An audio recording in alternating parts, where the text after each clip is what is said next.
Good morning, good afternoon, good evening, whenever you happen to stand to this Truth Bomb riff. It is my great honor to welcome my amigo, my compatriot, one of the smartest, hardworking people in independent media I have come across. The gentleman's name is, of course, Egberto Willies. And we are recording on Thursday, October 9th at 8 a.m. And Egberto, I'm going to put it in the description below, of course, the links to all of your magical work. I mean, I see your stuff on YouTube and on Substack and, of course, all of the other ancillary social media devices that you use. But I don't think there's a harder working man in independent media. I really do want to just start with this question. How do you get it all done? A lot of help from a lot of tools. I can say that because a one-person news operation is very difficult in these days. But the good thing about it is having tools like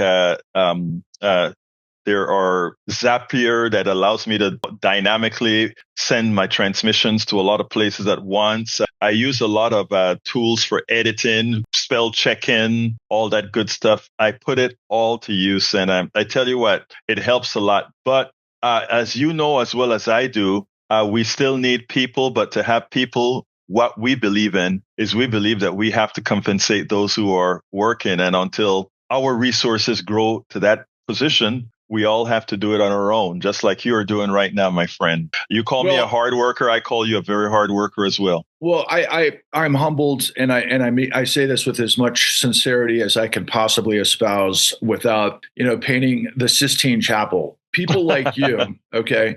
And I mean this, it's just what you do is such an inspiration to me because people need to understand that I'm a producer. I've been doing this for now decades. To do good quality work that we've all come accustomed to, let's say we buy a streaming service, we go to HBO, we see a fantastic documentary produced on Max or Netflix or whatever else, and we're just like, okay, maybe we paid our monthly subscription fee, but most of us have no idea how much money it takes to do the type of quality work, especially in independent media as it relates to journalism, because you have to be able to go get the documents, you have to have the attorneys, you have to have all of these elements, and not to mention the creative that makes things enjoyable to watch. And these take absolutely enormous resources. And everybody online gets things for free, and they think the whole world should frankly be for free. And what I've learned a long time ago, and I'm using this to ramp up because I'll just insert this here.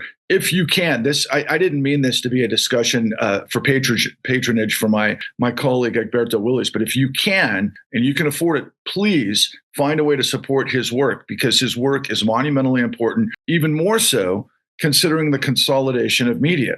So this last week, we've seen over and over a next level, shall we say, complete merger and acquisition of all media. We already saw the lawsuits from Donald Trump against 60 Minutes and ABC and so on and so forth. We saw the capitulation of tall building law firms, but it was all a run-up and a setup to what we're seeing right now. A gentleman who's the CEO of Oracle, the richest man in the world right now, just surpassed Elon Musk, owns an outfit called Oracle, whose largest client is the CIA. And now he owns, with his son, Paramount, giant merger and acquisition, obviously approved by the Trump administration. Then, of course, they just picked up TikTok on the cheap, I should say. Mm-hmm. And then ultimately, they were able to, I think they're in negotiations and they already have purchased certain pieces of Time Warner, which then is going to, basically strangle Max. And I'll say as a producer, some of the greatest fictional work that's ever, talked about the American spirit and what we are in context to like power and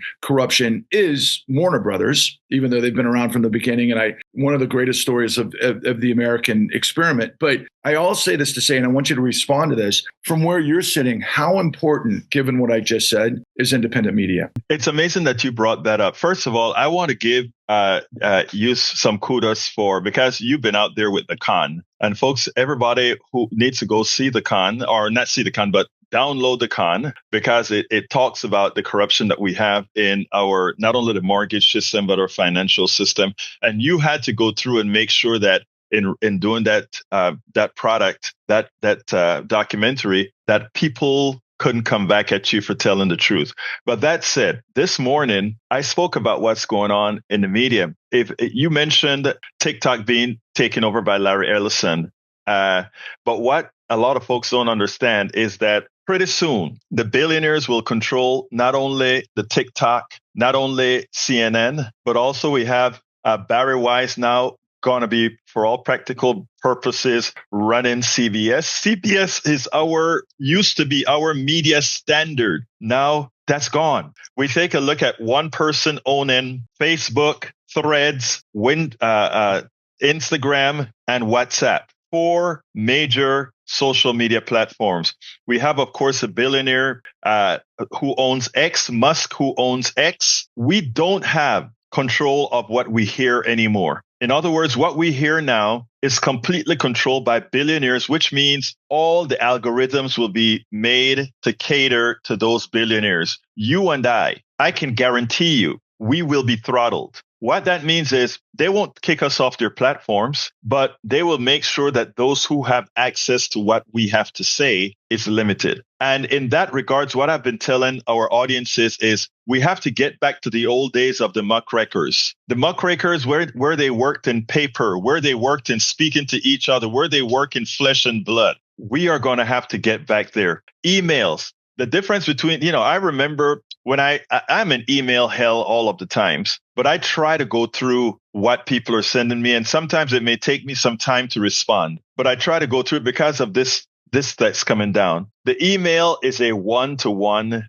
or one-to-many, but you control the direct link to that person. Social media doesn't operate that way. So what you see coming out in the new media, or the new media using old forms, newsletters, people that you get attached to, that you have built a trust with, that you know is going to provide you this information. And that is where our independent media realm has been going and pretty much has got to go, where we have to take more control of what we receive. And those of us who are providing this information, this news, this fact-based opinion, we are going to have to find ways to get to those people, irrespective of what the billionaires are attempting to have us do or hear. Wow. And, interestingly, I am a muckraker, right? And yes, you are. My initial foray into this next level of what we're doing with my partner and I, our actual mechanism, our company is Muckraker Media. So we are building an umbrella and a network and so many other things to help amplify. But obviously, Substack is kind of the preferred platform for you now, I believe. How long will Substack hold out? I know we've seen sort of it being inundated by the flight from those who had left mainstream media. I don't know if you can compartmentalize that compounded question, but what's your feeling about the future of Substack?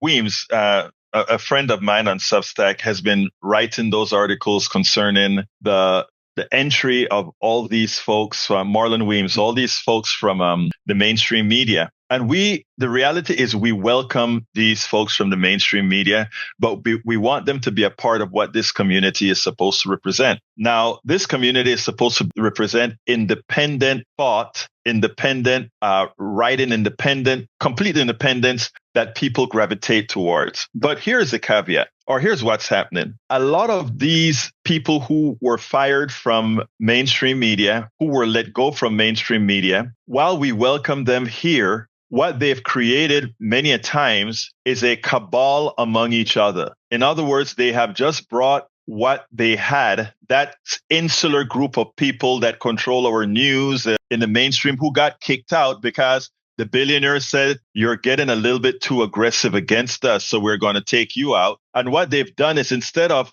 come here to Substack and really expand the platform and become and join forces with those who've been here, albeit with smaller audiences, to grow the independent infrastructure, they have remained very insular. I've written to a couple of them and said, this is not what this platform represents. So a direct answer to your question then is the following. We have to put our faith in absolutely no platform. It is not the platform where we are, but it's a platform that we control. And in that light, let me tell you what I have done.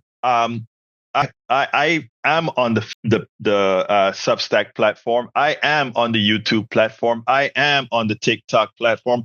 I'm on all these platforms, knowing that at any time it can be purchased by some billionaire and that they can have control. But you know what other platform I'm on? My own. Little traffic, but it'll always be there. And you know what other platform I have? Emails. I make sure that I keep a relationship with which whatever I can get from the thousands of people that have given me the honor to be in their eyes and their ears. I have contact with them via email. So if these platforms go away, I still have a platform of my own. If these platforms take over, I still have a platform of my own. And that is what, with all the conversations I have with people like yourself and others, I tell, this is what we have to build. You indirectly have already built that because you have the site for the con that already has traction. You have the site for I forget the name of that.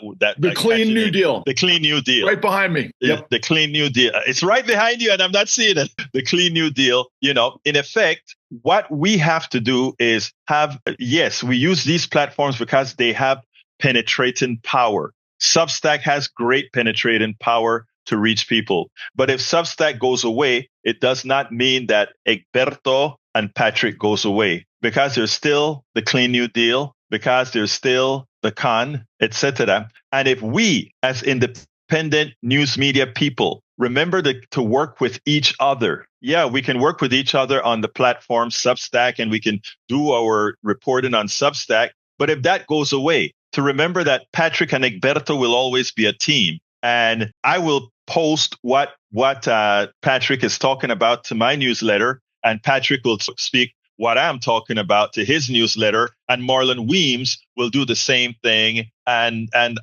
we have to start thinking about, and I don't have all of this together yet, but I am trying to build what I call a family of people that work together. We are not competitors. We're collaborators. And once we can see that, it works better. Right now, there are too many of us who think we're competitors. And I am slowly trying to point out 1 + 1 in this space can equal 3 and not 2. That's really fascinating that you brought that up, because I have a phenomenal interview with a gentleman tomorrow that is probably the premier documentarian powerhouse in my industry for decades. And he just released a new project about Orwell called 2 + 2 = 5. So I'll bring that into the context. But interestingly enough, you and I both know, given the definition of Antifa, that we'd probably be on, given all of this information that's coming out, on some sort of watch list that would obviously de-amplify me and you. But, I've gotten used to this. We were de-amplified by the biggest of the big. I'm absolutely certain that we were de-amplified by BlackRock to begin with. Oh, yeah. Because of the information that revealed that, yes, if you want to understand how this whole system works, please check out The Con. But this isn't a pitch or promotion of my work, because I really want to get inside your brain and noodle around all of these amazing things, amazingly horrific things that are coming down the pike. But if we add them up, I'm curious to see how you connect the dots here. So one of the first things on my radar, given what we're talking about, is yesterday, Stephen Miller was being interviewed on CNN. And all of a sudden, he just hits like this pregnant pause where you can see his eyes moving. And the interviewer from CNN is like, Stephen, are you there? And this after he made the comment about plenary authority.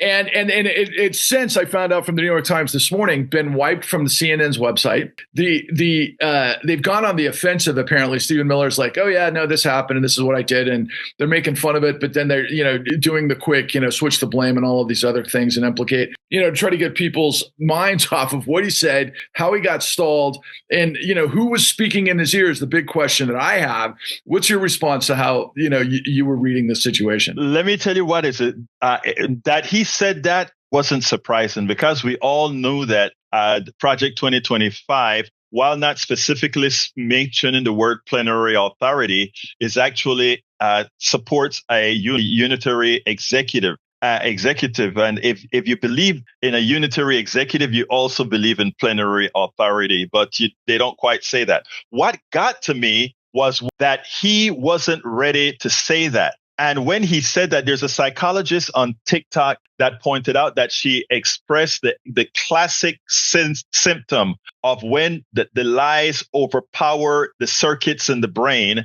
And that's why it's like, oh my God, I made a mistake. How do I make up for this mistake? In other words, that pause was his mind saying, how do I recover from that mistake that I know is going viral because it is true. But here's what I found to be the most upsetting part of this whole situation, that CNN came back with him and said we had technical difficulties. Maybe they should have said his brain had technical difficulties, but they said CNN had technical difficulties. And they didn't address any reporter, any journalist worth its salt would say, Stephen, last we heard, you spoke about Section 10, Title 10, given the president plenary authority. Would you like to expand on that? Because there's nothing in there. We have the separation of powers, independent branches. What exactly are you talking about? That's not what CNN did. CNN said we had technical problems. That shows you a corruption in the mainstream media like no other. So I expect that out of Stephen. What was pathetic was CNN's response. And here's a problem, brother. Here's a problem. You and I understand what happened there. Unless you and I explain how dangerous what happened is, most Americans don't see it because, first of all, they don't know the definition of plenary. They don't know the definition. But secondly, they don't understand what CNN did there by giving it a pass. And I can't hear you.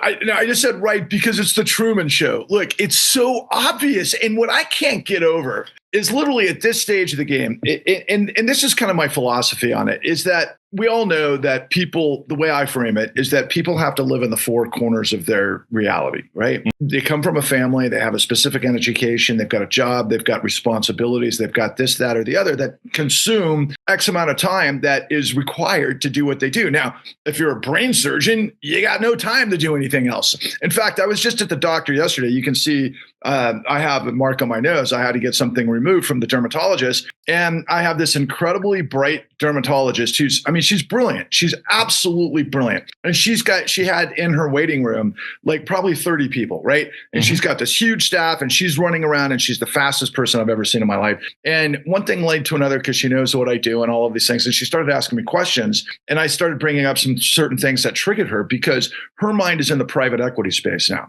Right. So, for example, everybody out there is going to be like most of our audiences are like corruption's the problem. OK, but yet they don't understand, for example, what private equity does and how it works, what private asset management is. They don't understand what hedge funds do. They don't understand what the too big to fail apparatuses are. They don't understand monetary policy. They don't understand the Federal Reserve. So they're going to say they understand corruption. But unless you understand all of those things, you don't really understand corruption. So it's our job to try to be able to, in terms that people can relate and understand, go, okay, we're going to pay attention to these guys that are telling me information that makes me understand that they're pissing on my head telling me it's rain. To your point, my God, CNN did such a dramatically piss poor reaction in the cover up. But this in context of what we're seeing in the media consolidation, I can almost see that's why I was asking you. And I want to get your response to this before we move on. Who do you think was talking to him in his earphone? I can actually say I don't know. But let me tell you, as far as what I think it's just his handler. I think remember, these guys are Donald Trump, Stephen Miller. All these guys they don't have a lot upstairs, but what they have is a lot of money behind them who are puppeteering them. We don't know who those puppeteers are. We know that there's Thiel out there. We also know that there is Musk and all these other guys. Because remember, these guys, I am trying to get our audience to get the mystique off of the billionaire knowing anything. What the billionaire knows is to live within a fraudulent economic system. That's what they know, to live within a fraudulent economic system.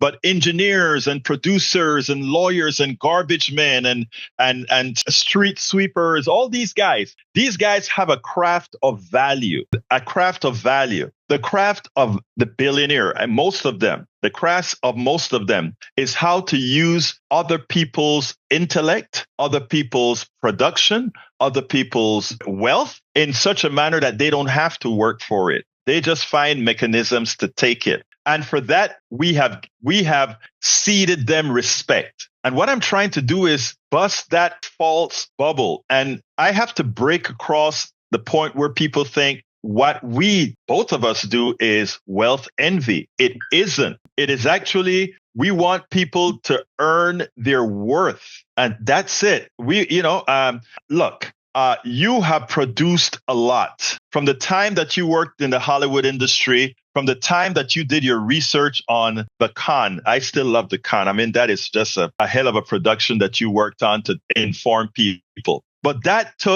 is something of value that people could pick up, right?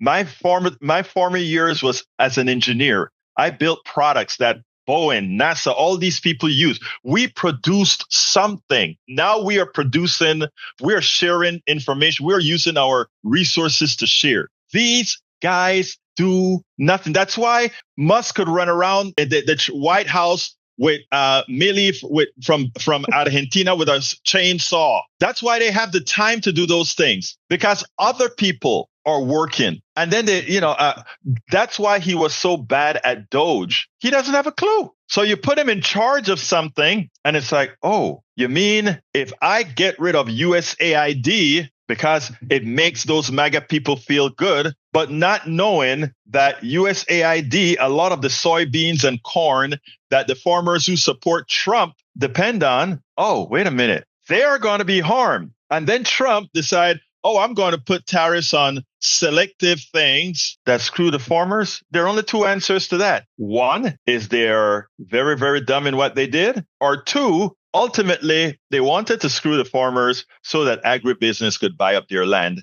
And either one of them is terrible. I think I'm so blown away by that, because that's one of the attributes that I think you carry so gloriously. You are an engineer. You're a self-made guy. You're a powerhouse. And I'm all about the meritocracy, man. What we're talking about is an aristocracy that extracts wealth, just like the plantation owners of our former years, not to mention 1,000 years of history throughout Europe. That's the reason why the United States was born, to break the grip of tyranny. And here you are, you obviously came to the United States, which is absolutely brilliant in context of all of these horrible things that are going on, obviously as an immigrant, to bring your skills to the United States to make us a better country. And here you are. And yet there are people, and this is the whole purpose of the Trump administration, and why he's a transactional Rico pig, as far as I'm concerned. But the nature of his stupidity, which is on display every single day, the first thing that can save us is their incompetence, first and foremost. But the people that fill in the blanks, the technocrats, the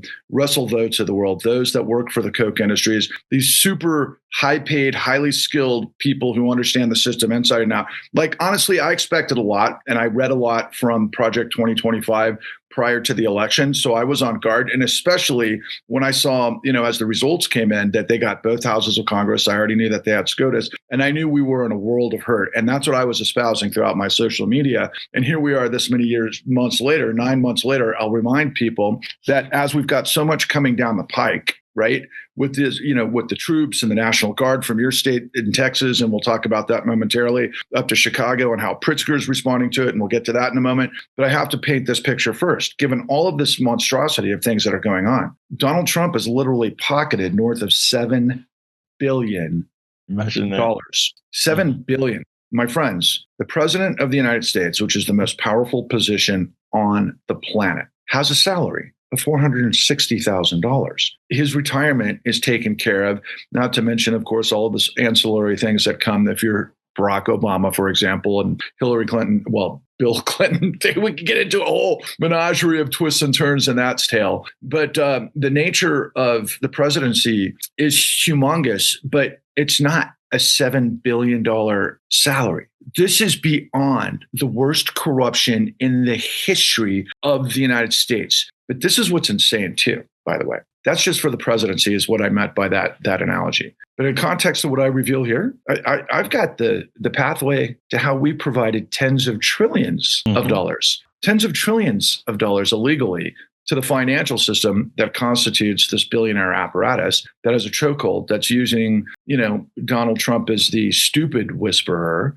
And then he's going to be out soon and whatever comes next. But all of that being equal, I wanted to kind of hit the rewind on this part to launch the next part of our conversation. So we already established who's talking in the ear of Stephen Miller. Okay, a week ago and 2 weeks ago, he had pronounced, you don't know what's coming. Nobody knows what's coming. They've made Antifa a terrorist organization. Obviously, as we've seen throughout social media, if you can't quite grasp the notion of Antifa, General Dwight D. Eisenhower and the entirety of the North American Command were Antifa. But Antifa is not even an organization. But what they're doing, because we now have Sebastian Gorka, for example, as the secretary of what was it, terrorism czar, basically. Yeah. And I know who Sebastian Gorka is. But within all of these contexts, like if you go back to like 1998, for example, in the World Trade Organization, protests that were happening in Seattle. And then, of course, many things that had happened over the course of the last 30 years, particularly when you look at some of the stuff that happened in Gaza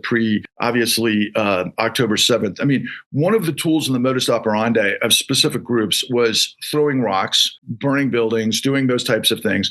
And there are extremists that have been doing that forever. There's no question about it. But to associate that with what we're revealing is a mighty far stretch. But that's what authoritarian, administrations have done throughout history. And whether we want to compare, honestly, I think there's always a lot of misappropriation to Trump's fascism. I never compare Trump to Hitler, even though I will compare, Stephen Miller to Joseph Goebbels, and of course the platform of X to Goebbels-like propaganda. But all of that being equal, Trump is just a transactional golfer. He's going to get his and he's going to take off. He's not committed to the cause. But these other guys are. Right. We could compare him to Mussolini, and I could go on, and we could, talk about authoritarianism from, of course, Mao and Putin and all of the rest. Authoritarianism is authoritarianism, especially when the clampdown comes and everybody else is the enemy of the state. Right. But all of that being equal, we're literally seeing in real time troops being deployed from the National Guard, guys that work part-time in the state of Texas,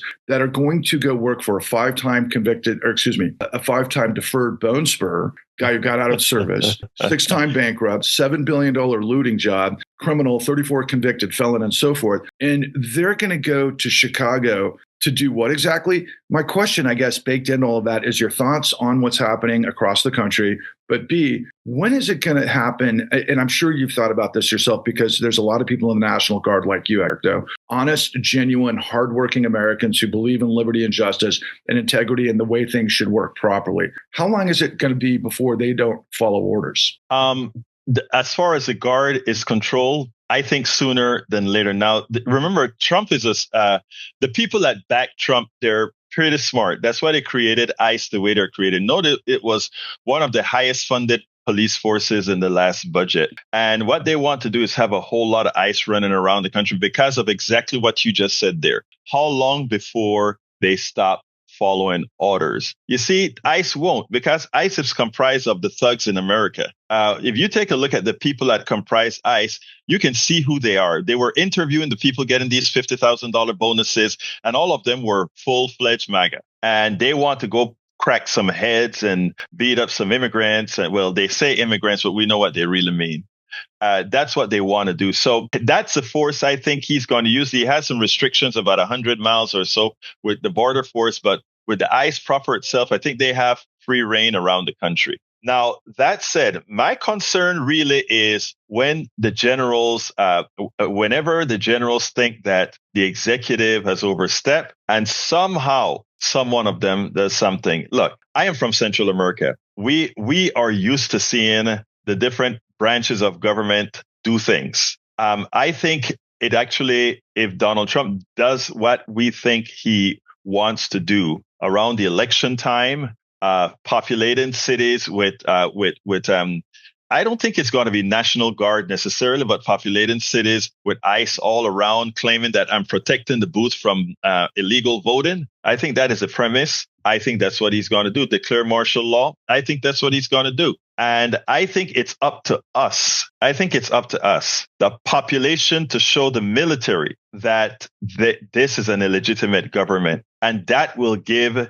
those generals, along with the sensible portion of Congress, it'll be ex-constitutional now, because remember, the Constitution is a very flawed document. It assumes sensible men that are following the letter of the Constitution with checks and balances, etc. What the Constitution does not prepare us for is where checks and balances break down, because the Supreme Court is not but an appendage of the executive, and the Congress is not but an appendage of the executive. The Constitution has no solution for that, none whatsoever. Because if the judiciary says that is unconstitutional, even if it's a constitutional thing, like a woman's right to her body, that's what goes. So, I mean, we are in for some heady times, my brother. But I think those of us that understand what's going on, we have to do our part. And I think we have to keep people informed, and not only informed, because remember, the other side is informing them as well, just with disinformation. We have to earn, those, you and I and others doing this independent media thing, we have to earn the respect of the people so that their trust is with us. And how do we do that? I mean, I tell you, every so often I make a mistake. And when that occurs, I make sure to come right out and point it out. We have to create a level of trust, because the other side is investing such a big amount in the disinformation domain. You know, my response to that is, when you have the truth, you're bulletproof. When you live in light, you live in truth. When you lie, you're depraved. When you have the truth, there's nothing that can stop you. When you lie inside, you die. I mean, yes, we've got to convince the American people to stop lying and stop buying lies. Now, that's a battle in the trenches. I do it every day. And there are times I feel bad because I think about the psychology of these things. And I'm like, sometimes I respond to comments that I don't need to respond to. They don't see the big picture. They want to attack the messenger. They want to say, you have a God complex. You're delivering Patrick Lovell the clean new deals. Who made you the savior? I'm like, I'm not the savior. The truth is our savior. I'm just the deliverer, because it happened to be my job to go on a decades-long march with millions of dollars of resources, where I was able to do the work that the full, literally Department of Justice, the FBI, the SEC, the United States couldn't do. Go ahead. But I want to say something, because you said some people would ask you, who made you the savior? We want everybody to be made saviors. True. You and I. Absolutely. You and I stepped out to do it. And others, Marlon Weems stepped out to do it. And many other Instagrammers and TikTokers and Substackers, they've stood out to do. There are thousands of us that are doing this in this very huge 330 or so million people. So there are a lot of, I don't want to call us saviors, but we are doing what's the patriotic thing to do. Absolutely. That's what we're doing.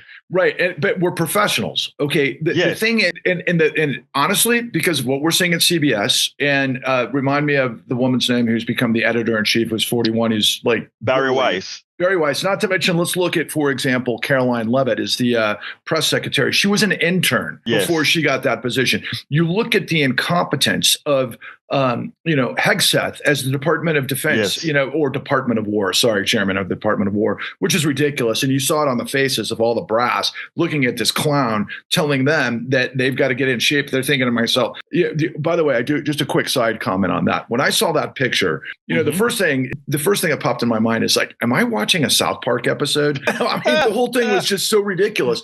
But someone had commented that I thought it was very interesting, that getting all of those guys in the same room enabled them to communicate in a way that they wouldn't be able to communicate because of SATCOM and guys that were listening devices and, the nature of, whatever Palantir's involved with and Doge and yada, yada, yada. They maybe have shot themselves in the foot, honestly. And by they, I'm talking about the Stephen Millers and the Russell Votes, whoever thought that was a good idea. I think it's going to backfire personally. But that being equal, moving forward in the sort of panoply of what we've got to get people to understand is that, and I'm sure there's more people out there like me than I know, right? I know that we got quashed by the system. And again, we spent years, tens of thousands of hours. We had to cross our T's and dot our I's, to your point, because if we didn't, we would have been sued into oblivion, because we were taking on the most powerful financial interest in the entire world. They would have snuffed us out. But what we've ended up doing is we've ended up making the truth for free. And this is the irony, because all the American people buy our lies. That's because they're kind of forced in that situation. Again, you live in the four corners of your universe. You get your algorithm fed to you. You don't know where the truth is coming from. You look at somebody who's got high production value, makeup, good looks, they sound good, they sound like they're educated. you don't realize they're reading from a teleprompter that's been, beguiled with, propaganda. So people have got to do their own work, because what you said at the beginning of this whole, this last piece was that the founders were flawed in many ways, but in designing the Constitution, they couldn't foresee the scenario because they put the onus on the American people to be the citizens, because they knew that for informed people who think in their best interest is to not allow tyrants to roam, free to destroy their lives. That's what they fought a revolution against, right? So we, the people, have to understand, and you do have to gravitate and do a little bit of your own homework and see who understands. But Egberto is delivering monumental information every single day that the mainstream media can't, or just refuses to because of refuses. Yeah, they have the money to do it. They just refuse. And that goes to your point about the folks that have gravitated, that got fired. Let's call it Joy Reid and whomever else. They got fired from MSNBC because they didn't fit the protocol of what the Trump administration wanted. The same type of thing of firing African-American generals and so on and so forth. Okay, she's African-American. We don't want her on the air. It's like, what? You got to be absolutely kidding me. And the pushback was, they literally have all capitulated, right? And so instead of Joanne Reed bringing the sort of information that we have, in fact, I saw her on Crystal Ball and Kyle Kulinski 2 weeks ago, and all three of them were asking questions like, somebody ought to do a deep dive on all of the sort of corollaries and the intro sort of feeders that control finance, capital, and power. And I'm like, first of all, Kyle and Crystal, I was on your show 3 times, and I explained exactly what that is. In our work, the con.tv provides the details of that infinitum. But they're calling for what we've done and been doing for now years. Let me interrupt you for this reason, because this is where the respect thing comes in, right? You have done the work. I have seen the work that you've done and the professionals and the experts that you've brought in, etc. The work is done, but they are so used to being fed by the producers and the others in their domain. And that's all they know that have existed, what's been fed to them. And they have not gone out of the box to understand that these people that their producers thought were quacks, lefties, or whatever, are the information that was being hidden from them. And the information that they want now is already there. I can tell them, I've interviewed Richard Wolff many a times. I've interviewed so many other economists that are pros at this stuff that can explain to them exactly why we are in the economic state that we're in. I've explained, there's this, the guy who wrote that book about, he was the capitalist attacker or something like that around the world. Gosh, I can't remember his name right now. That explained what our form of capitalism have done.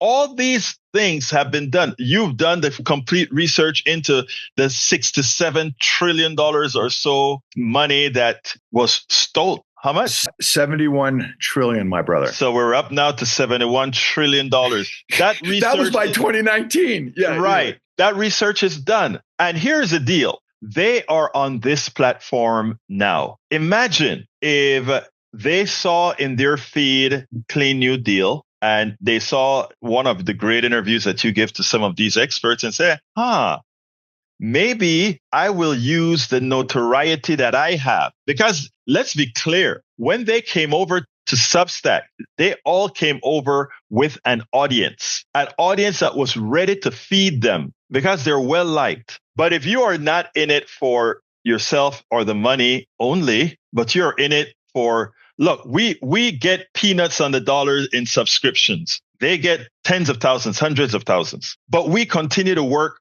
and I hate to put it this way. I'm going to put it on you. You work so much harder in doing your own research because you don't have your own producer, you don't have your own writer, you don't have your own, everything that you do is collaborate. So you work hard for a small amount of subscriptions. You would think that this person would say, gosh, we can leverage this. 1 + 1 doesn't have to equal 2. Wait a minute. I have a big notoriety. I want to make a difference. And there is Patrick Lovell. I can use Patrick and we can actually put this show together that informs Americans. And I'm not going to use the cookie cutter standard that my producers in mainstream media was giving me that still has me asking the question today that they asked, that you heard them ask Joy Reid on the show. Maybe we need to see where the money is going. Ask me. I know where it is. Well, beyond that, though, and see, this is a great point, but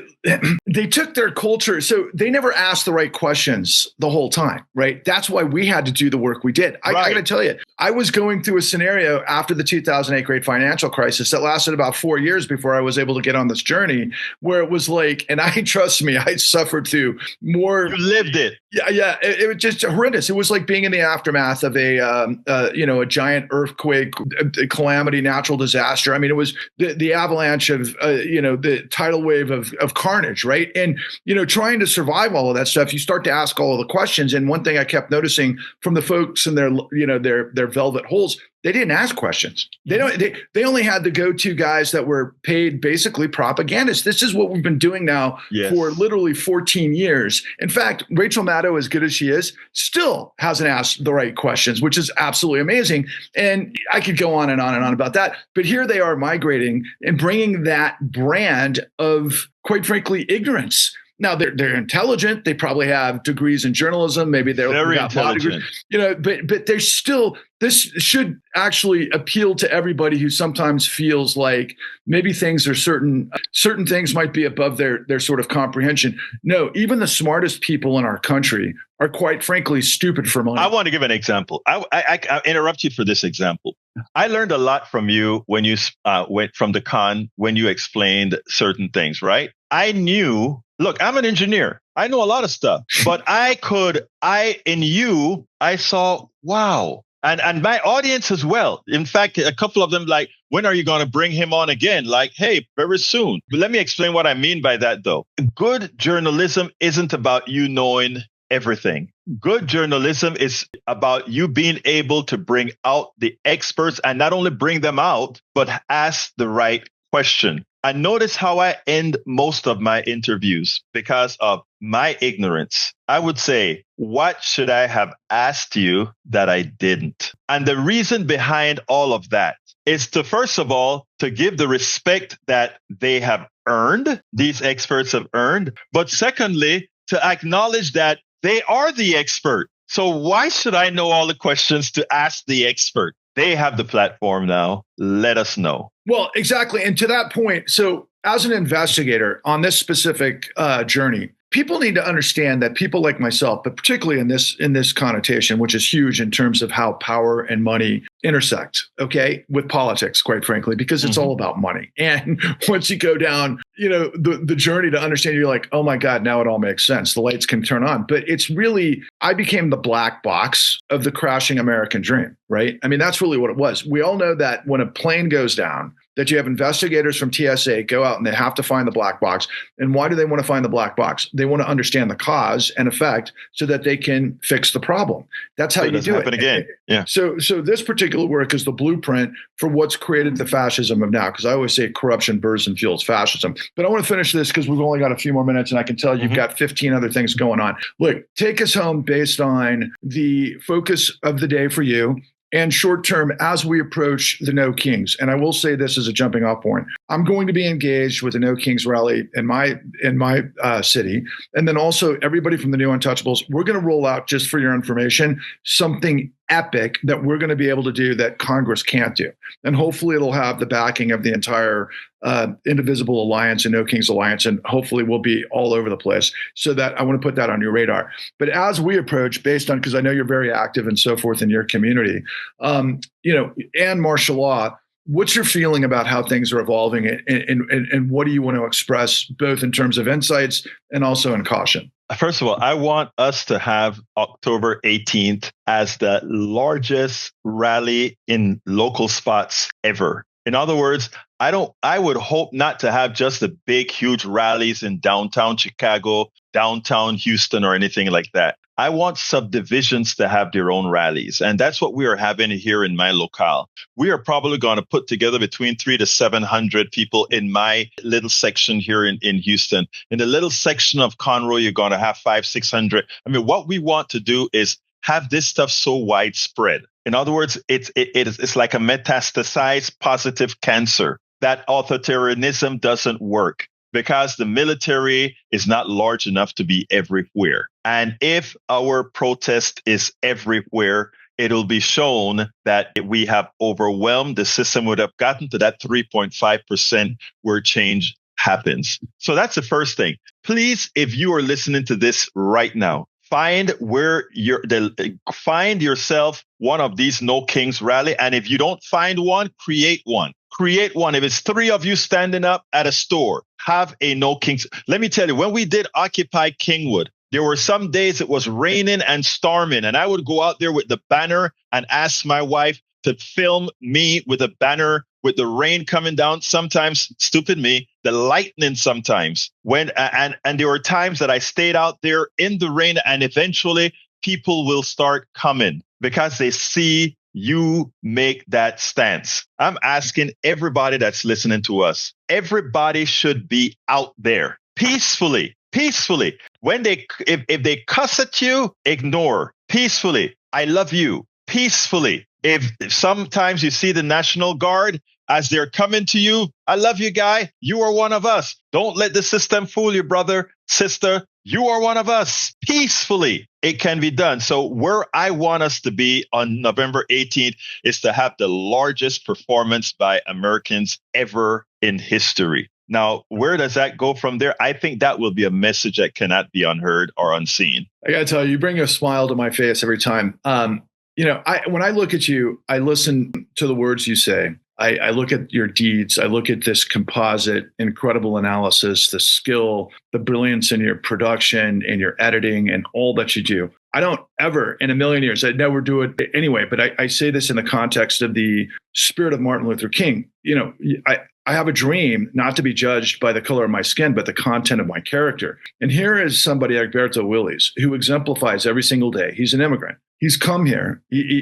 He's got so many things that he's had to work through to become this dynamic superhero, as far as I'm concerned. And he continues to make our country better by being the best American he can. And that, to me, is causation for us all to be inspired. And I thank you from the bottom of my heart to be my friend and a man who sticks, his integrity, his decency, his dignity out for the world to see every single day, to try to find solutions to these incredibly stupid, horrific problems that are easily rectified if only millions of us, quite frankly, live true to what we put on paper. That's where we are this 248th year into this experiment that Jefferson said, it's a great system if you can keep it. And the only way we're going to keep it is if guys like Egberto and I inspire millions of you to wrap your head around the truths in order to form a more perfect union than buy the lie and allow this insanity to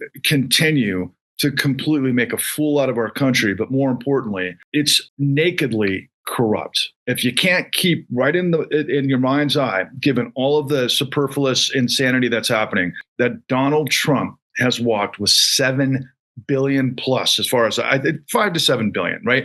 I think he got paid 90 million collectively from all of the media enterprises just the last couple of days, right? This is a system of grift, guys, where in the last several years, we've seen South Korea make their corrupt oligarch do the walk on the plank. And we just saw Brazil basically espouse and show the integrity of law better than the United States of America. You've got to be kidding me. So I'll put down here in the description, please find it. Let's plug all of the different platforms that you're on, Egberto. Yeah, you can find me on Substack by going to politicsdoneright.com/newsletter. politicsdoneright.com/newsletter on Substack. You can see all my programs at politicsdoneright.com as well, and it'll link you to everywhere. So again, the Substack is now my central location.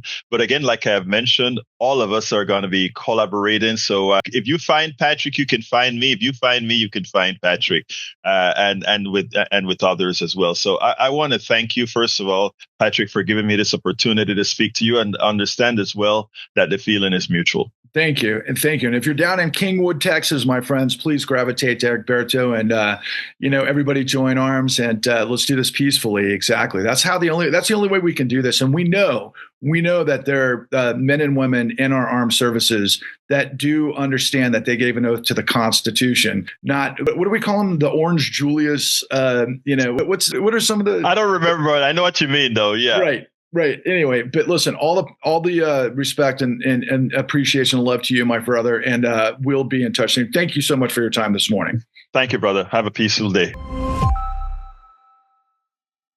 All of our country's problems, from polarization to ignorance on domestic and international issues to a complete misunderstanding of our economic and healthcare systems, are a direct result of a derelict mainstream media that too often bend over backwards to support corporate or bought politicians' wants as opposed to the people's needs for real information to make their lives better. Independent media is the only solution to inform truthfully and factually. Why?